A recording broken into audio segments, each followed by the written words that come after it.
Assalamualaikum warahmatullahi wabarakatuh. Perkenalkan, nama saya Risna Uswatun Hasanah dengan NIM 22231028 dari Departemen Pendidikan Ilmu Pengetahuan Alam.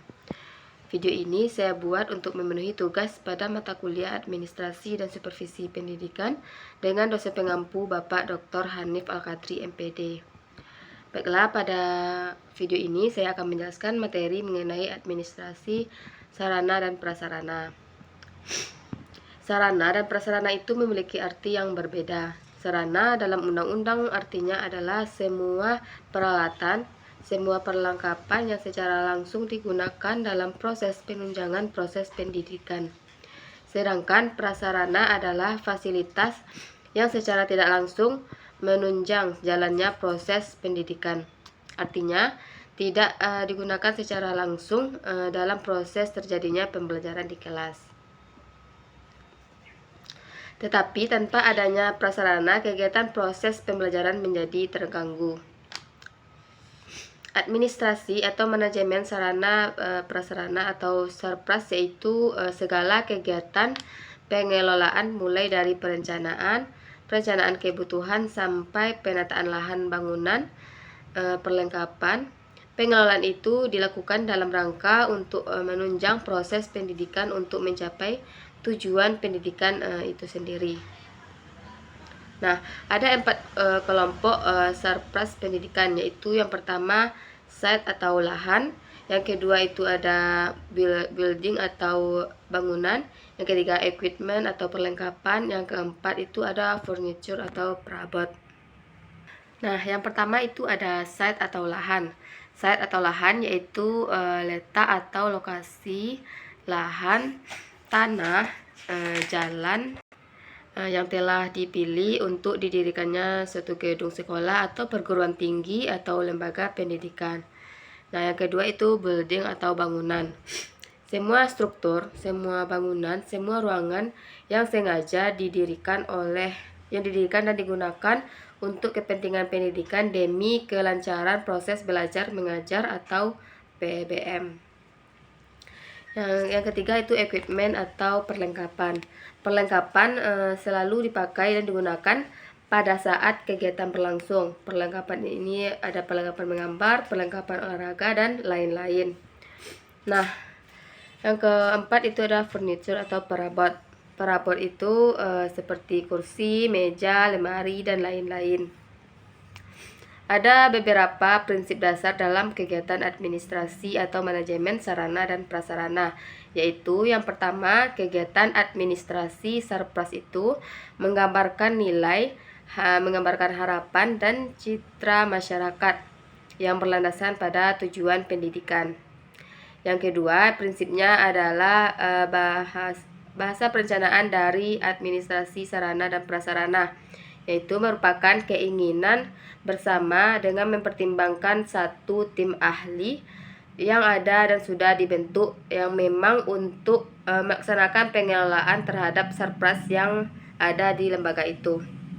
Yang ketiga itu administrasi sarpras itu mestinya disesuaikan dan memadai bagi kepentingan peserta didik.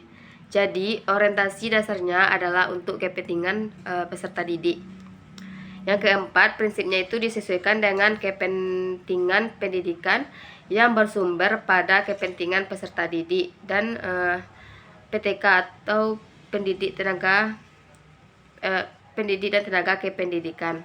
Nah, yang kelima yaitu adanya penanggung jawab yang handal yang bisa dipercaya untuk mengelola itu, dimulai dari kepala sekolah, bidang sarana, bidang prasarana, dan lain sebagainya.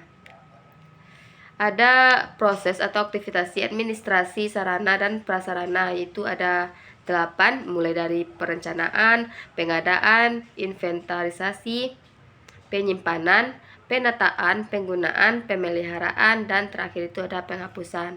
Nah, yang pertama itu ada perencanaan.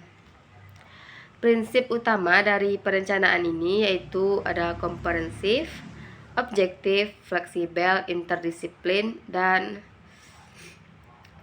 interdisiplin. Nah, yang kedua itu ada pengadaan.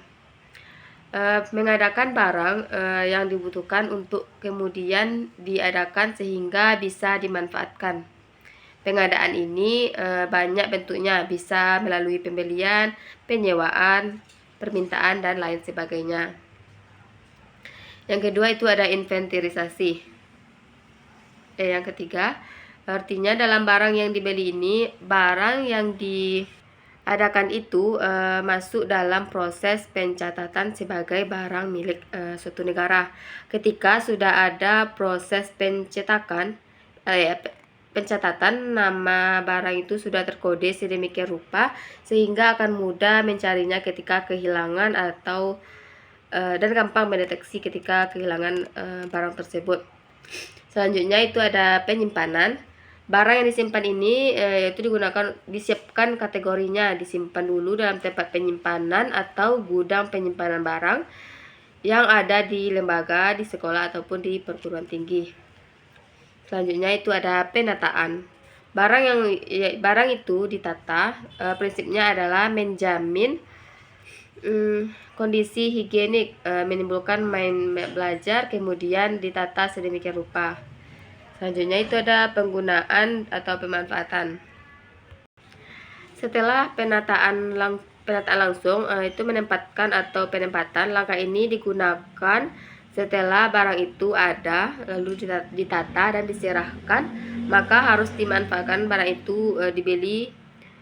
Tujuannya untuk pemanfaatan demi berlangsungnya atau lancarnya proses pembelajaran. Penggunaan itu harus mengikuti penyusunan jadwal yang jelas, pembagian tugas dalam rangka memperpanjang nyawa atau pemanfaatan atau nilai manfaat dari saran yang sudah diadakan atau dibeli tadi.